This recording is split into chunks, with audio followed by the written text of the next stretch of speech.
The you idiot rule is that if you read an email aloud, if you write an email and then you read it aloud, and you could naturally add the words, you idiot, to the end of it, that's an email you should not send.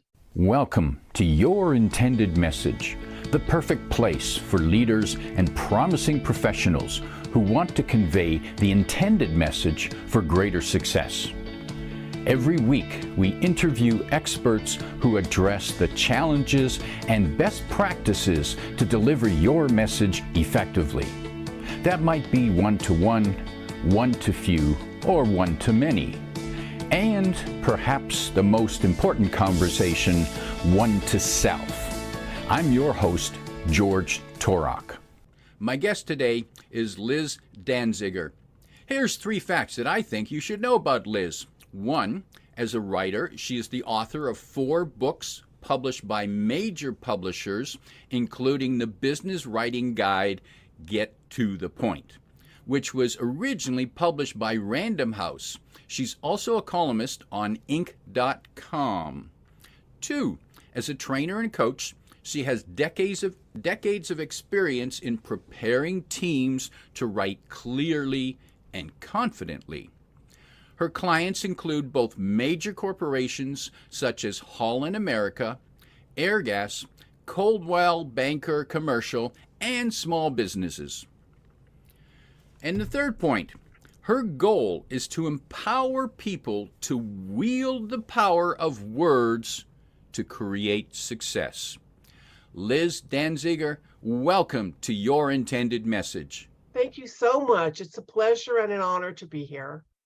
Delighted to be talking with you, especially appreciate the help, the knowledge you bring to us to make better use of words. Liz, are there, and we use words differently in speaking versus writing, and your focus is mainly writing, is that true? Yes, that's true. And the interesting thing about writing, and it was a senior executive years ago told me, you can say what you want, but when you put it in writing, it's there forever.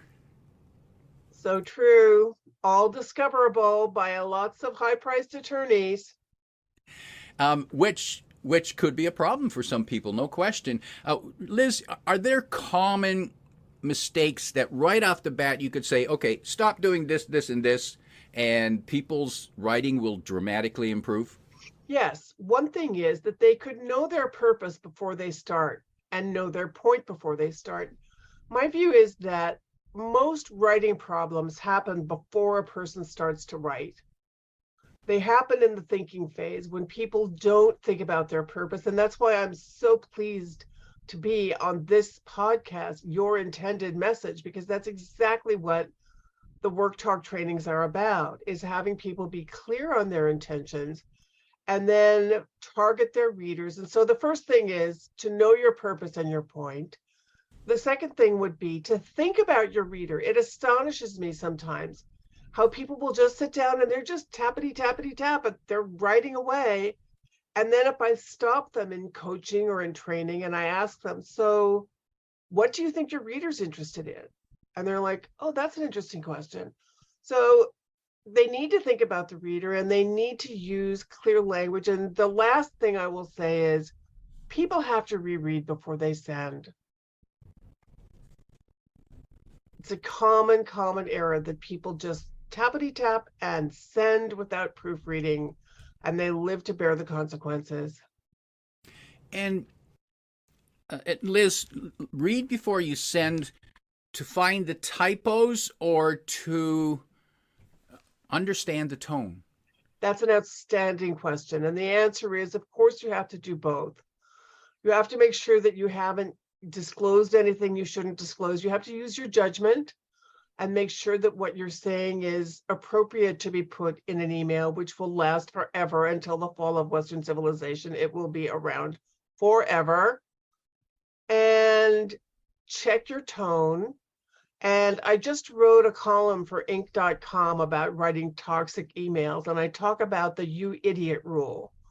The you idiot rule is that if you read an email aloud, if you write an email and then you read it aloud, and you could naturally add the words, "you idiot," to the end of it, that's an email you should not send. So you really have to check the tone. And of course, grammar, people think, oh, grammar, darn, it's so boring. The truth is, grammar is the structure of the language. And when people make grammar mistakes, they lose credibility. And that is a terrible loss. And you idiot, there's a valuable point right there, Liz. I can think back to an email I sent just a couple of years ago, and I still remember it. And if I had only thought about the "you idiot" test, I wouldn't have sent it. Yeah, it can be, the consequences can be long lasting to the "you idiot" email, because people don't like, not surprisingly, nobody likes to be called an idiot. And it doesn't exactly facilitate the relationship. So, yeah, well, live and learn. And now that brings up an interesting point. Should email be used to convey emotion at all? You asked such great questions. I think generally not, because in our Work Talk email training, we talk about, I have a training called Principles of Effective Email. And the first principle is to make sure that email is the right medium for the message. And I asked people, if you were going to receive a critical or upsetting message, would you rather get a critical, upsetting email, or would you rather that the person spoke to you on the phone or on Zoom, or better yet, face to face? And everybody wants to receive emotional content in a person-to-person context where they can interact. And the way to use email when you have an emotional message to send is to send to the person an email saying, "There's something I need to discuss with you. Are you available next Tuesday at 10:15? That's how you use email when you have emotions, because the emotional email will come back to bite you.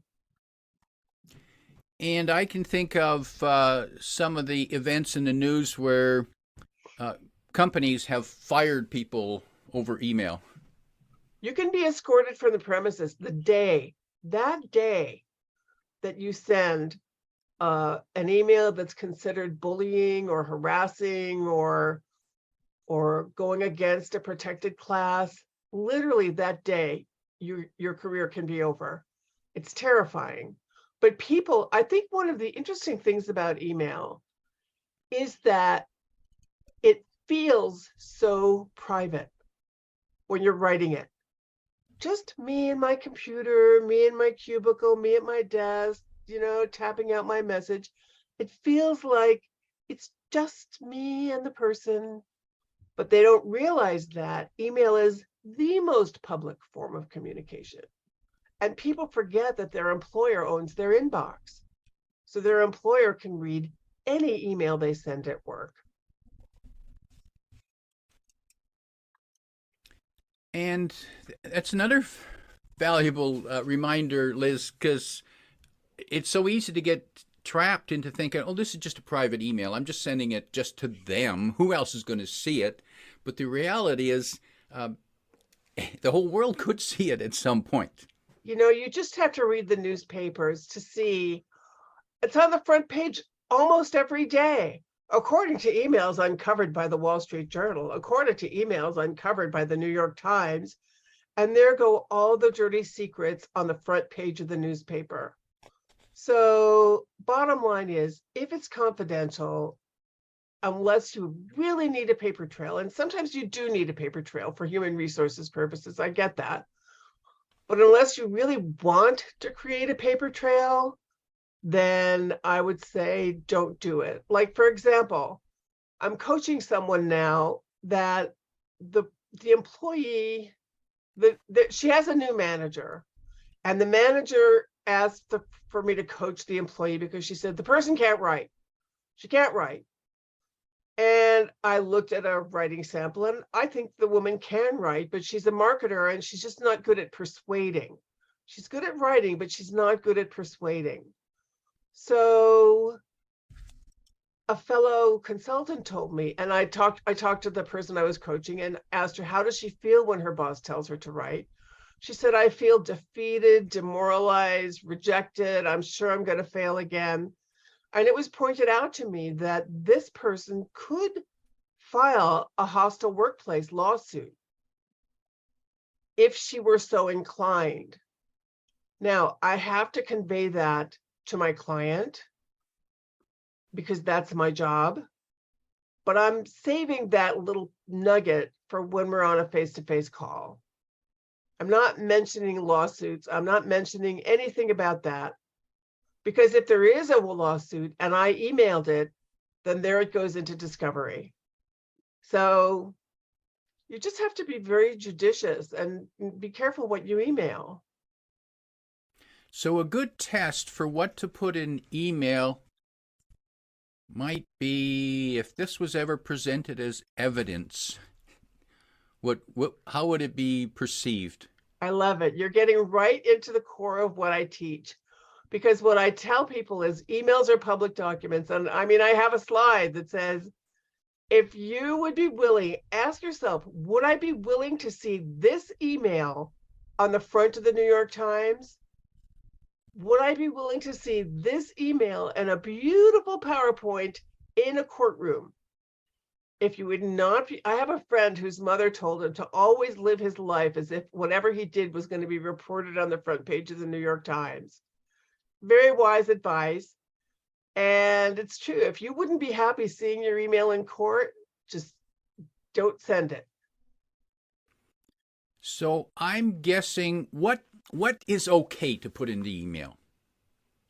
What is okay to put in email is appointment setting, data. If you need to give a person a description of a scope of a project, it should be maybe 100 to 200 words, the email. And if the description is longer than that, it should be an attached document or a hyperlink, because nobody reads long emails.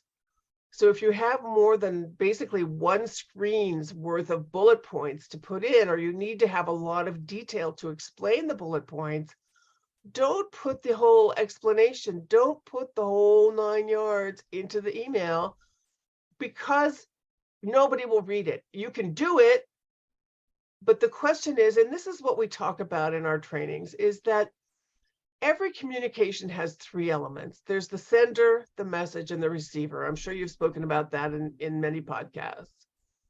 So the sender, that's you, the writer. The message is your email or whatever you're writing. And then there's that darn receiver, that pesky receiver, the reader. But it's like an electrical circuit. If the reader doesn't get it, you might as well be home watching Netflix. And that's why we need to think about the reader and the reader. And I've spoken to people all over the United States, and except for the accountants, I train a lot of accountants. The accountants read to the end of every email. God bless them. But everybody else, they see a long email and they are out of there. So put it into an attachment, and just very, very basic. Do you have the handouts ready? Will you be there at 6 o'clock? We need to fix the following chandeliers in ballroom A. Very straightforward. And sometimes you can do some short persuasive emails. I just want to backtrack a little and talk about when your topic, your theme, which is your intended message, which I just love. And there are basically 3 main purposes that business documents have. And those are to inform, to request, and to persuade. If you look at every email you ever wrote, you will see that in all likelihood, it falls into one of those categories. You're telling, you're asking, or you're selling. And we need to know which of those we're doing in order to effectively convey our message. And Liz, is it okay to mix those three purposes in the same email? Here's the thing. Every email contains information, but that does not mean that the purpose of the email is to inform. That's the thing that people get stuck on. And they sit and they write and they write and they write and they're telling and informing. And I ask people, imagine, and I'll ask you, imagine that you sit down at your desk one morning and you have 100% of your attention on your email. That would be amazing. But let's just imagine you got 100% on your email. You open up that first email and you immediately realize that it's an FYI. What percent does your attention drop? Significantly, if not totally. Isn't that amazing? And I've asked people, I have asked hundreds and hundreds of people that question. They're like, some people are saying 50%, but most people say like 100%, 90%. People aren't interested. And so what's the point? What's the point? If you want a person to do something, don't inform them because they will just forget about it. They need to see why the information matters to them. And that means that if you want results, don't just give a purpose to inform. You have to give information, but you ask a person to do something. You make a request. Please do this. Here's the situation. Please act on it. Or you persuade. Here's the situation. Here's the benefits. Here's the costs. Here's the pluses. Here's the minuses. Please do it. So I recommend that you don't mix up the purposes too much. Informing is like today's Wednesday. That's informational. But if you're going beyond, it's Wednesday and the meeting is at 10:30, or we finished the job as planned, then you want to step up into a more energetic purpose like requesting or persuading. Liz, when you're asking for the reader to do something, when you want a response or action from them, where in the message should that request be? You are asking all the right questions. So many people, the majority of messages, of email messages, are read on mobile devices, which means that you have about this much space to grab your reader's attention. So I recommend that people put the main request at the beginning. Maybe a little hope you're having a nice day if you think the person is a social person who needs that. I'll get to that in a minute. But definitely put that request at the beginning, and then you got to figure that they forgot it between the beginning and the end of the email, and repeat it at the end of the email. So, dear Janet, hope you're well. Could you please send me the report on our safety equipment by 5 o'clock today? ? So that is your first paragraph. Then comes the detail. If I don't get it by 5 o'clock, I won't be able to review it before the executive briefing. And then the closing is, thank you for sending me that report on the safety equipment by 5 o'clock. So the beginning and the end are the most powerful places in any communication. So you want to use the beginning and the end to highlight your request. You teased us. Tell us about the social greetings. All right, good. So there are two kinds of people in the world. There are get to the point people and have a nice day people. The get to the point people don't want you to wish them a nice day. They are not interested. They don't even care if they are having a nice day. They just want you to just get to it, get to the point. And they want you to say, dear Bob, can you get me that report by 5 p.m. today? But I have spoken to people, and this is a little more prevalent in the South, but it is a character trait that many people are have a nice day people. And if you don't wish them a nice day, it will actually reduce their openness to your message. Because I've spoken to them and they go, I once did a training. This woman said that her boss had written her an email and he did not capitalize her first name. And this snagged her attention, and it reduced her openness and it reduced her comprehension of his email. She was so distracted. Does he not respect me? Does he this? Does he that? Da, da, da, da, da, da. People just go on in their heads over what another person might consider to be a small thing is to the different person a big thing. So the have a nice day people, you really have to wish them a nice day, or in order to enroll them in being open to your message.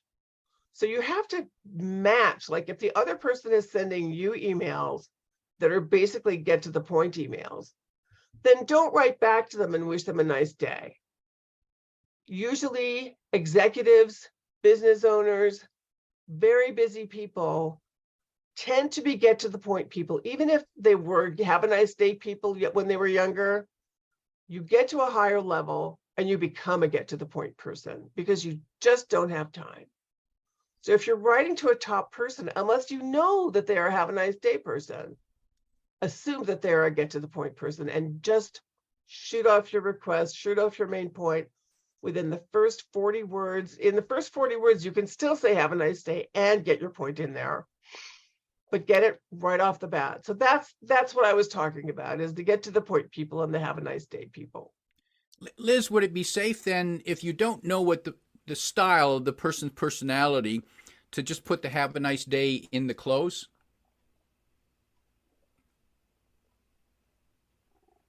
That's a very good question. And I think you would need to put it in the beginning and at the end, because again, I've spoken to these people. I'm obviously a get to the point person, or I wouldn't refer to them as these people.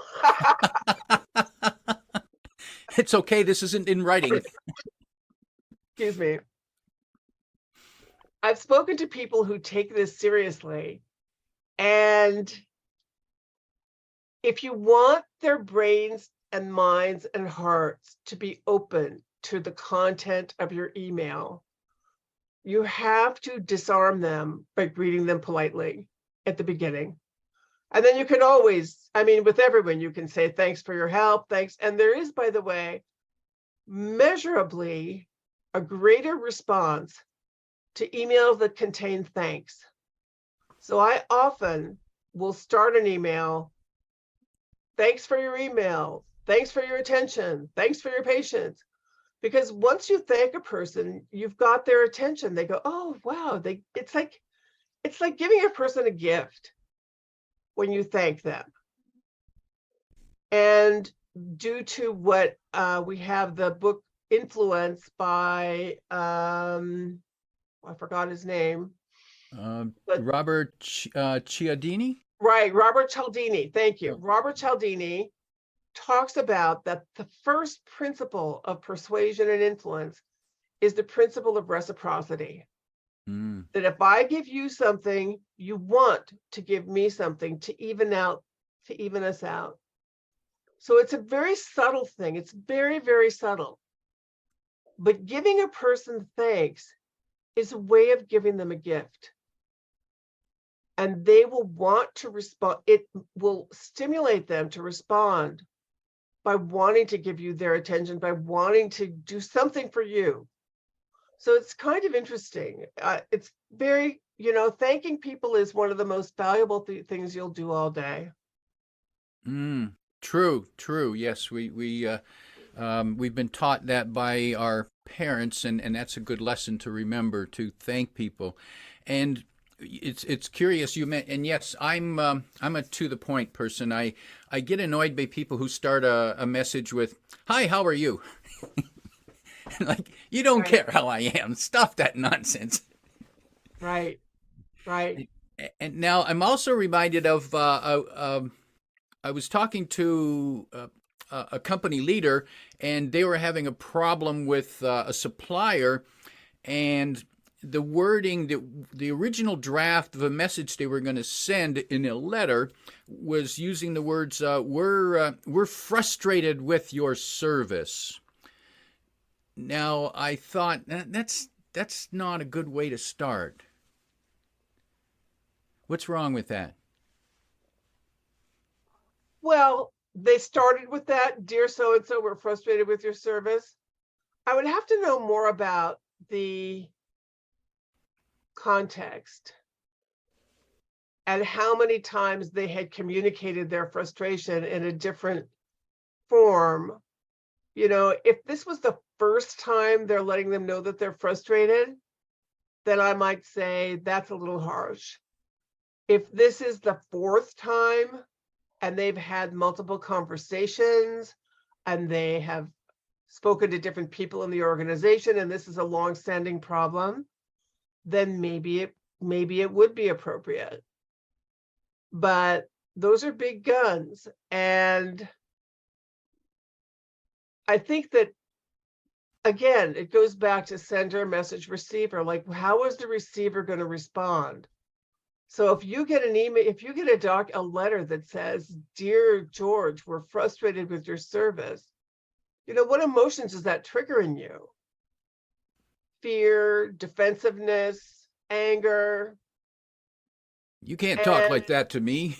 Yeah, who the heck are you? And don't you understand my problems? And I have problems too. I mean, it just sets a whole chatter in motion in your reader's mind. And that's why I just keep coming back to your intended message. Because, like, letting a person know that you're frustrated with them is writing to inform. You're informing them that you're frustrated. But it doesn't really go anywhere. It doesn't go anywhere just to tell a person you're frustrated. What you want is a solution. And that's why I tell people, in every message that you send should move the process forward. Everything should move it forward. And just saying, dear Joe, we're frustrated with your service. I mean, I don't know. I didn't read the rest of the letter, but I mean, it doesn't matter that they're frustrated. It's irrelevant that they're frustrated. You know, I would rather see, "Dear Bob, your service has been unreliable, and we request that you fix it within 10 days, or we'll be forced to seek another vendor." That's what I would do. We're frustrated. Who cares? It's just going to upset the person. And what I'm hearing, Liz, is stick to the facts, not emotions. If you're writing a business email, you can do some positive emotion. You know, "I'm delighted to hear from you. It would be a pleasure to work with you. It was a pleasure to talk to you." But I do warn people against multiple exclamation marks. And that is and unfortunately, this is more the province of women than men. I see it a lot in women. And I know I'm generalizing, but I think it's accurate. It was interesting. I did a training once. I had all these people on a Zoom call. You know, there's like 20 little faces on the Zoom call. And I said, "Okay, how many of you use multiple exclamation marks?" And all these women are raising their hands. And then I asked this guy, I said, "So do you use multiple exclamation marks?" He says, "I never use exclamation marks." It was very funny. So just one exclamation mark, little positive feeling, but negative feelings should be spoken either very neutrally. "I was disappointed to realize that you had not sent in the report on time." Okay, that's kind of neutral, but keep most of the emotion out of your business emails, because it's not the province of strong emotions. And Liz, I see emails. Now, these are people who are trying to sell me something. and they send me more than one message, and I ignore the first one, and then they send me again, and the next line is, "Did you read my last email?" Of course not. And so now I just ignore the rest of the email because the first line is so obnoxious. It is obnoxious, but I think that what we can learn from that is, because there is a school of thought in sales that says that you should continue to pursue the prospect right up until they say no.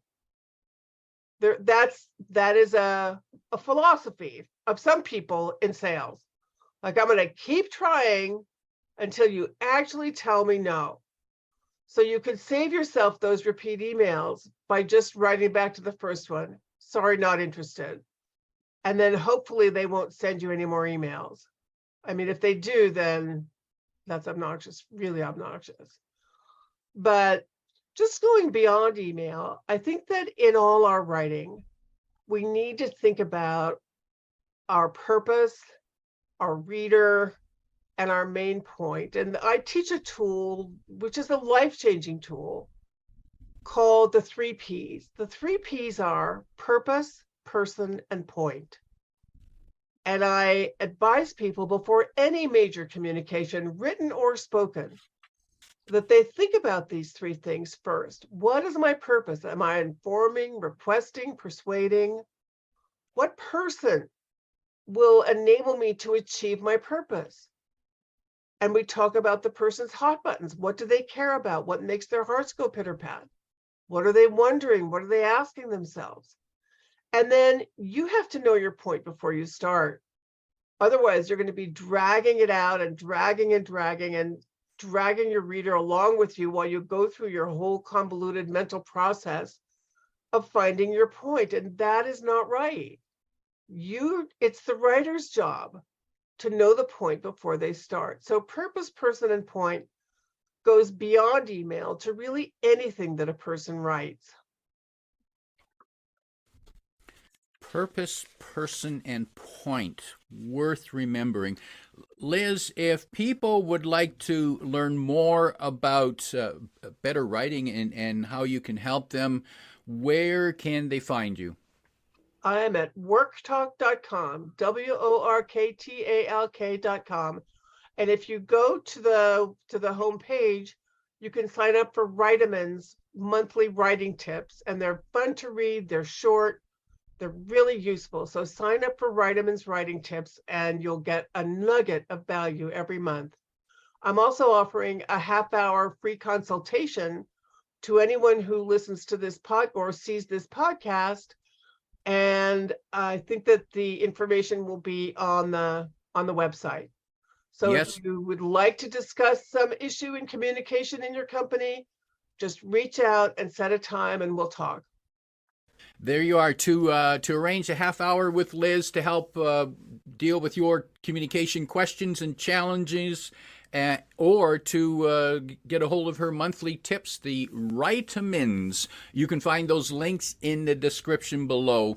Liz, as we prepare to wrap up, if you could sit down with a business leader who has staff that need help with their communication, particularly their written communication, if that reader could sit down with them and give them 1, 2, or 3 ideas to improve their writing, other than calling Liz and signing up for the tips, what advice would you give to the leader that the leader could give to their staff?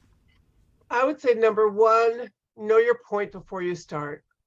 Number 2, keep your sentence length low. Don't write sentences that are over an average of 20 words per sentence. Keep the sentences short. And third is to reread before you send.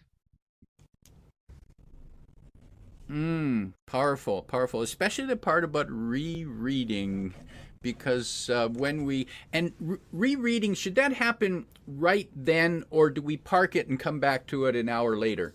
You ask the best questions. Ideally, if it's important, do not send it right after you write it, because you're operating a different part of your brain with the creative writing and with the editing that's asking your brain to completely pivot and use a different part of the brain. Ideally, you should put it aside for at least an hour. If it's really important, put it aside overnight. But even if you don't have time to put it aside, then reread it before you send it and make sure you haven't made some obvious blunder. My guest today is Liz Danziger, reminding you that most writing happens before you write. If you like what you heard, tell your friends and post your 5-star review on Apple Podcasts, because that helps more listeners find us. Come back every week for more practical insights to help you deliver your intended message. I'm your host, George Torok.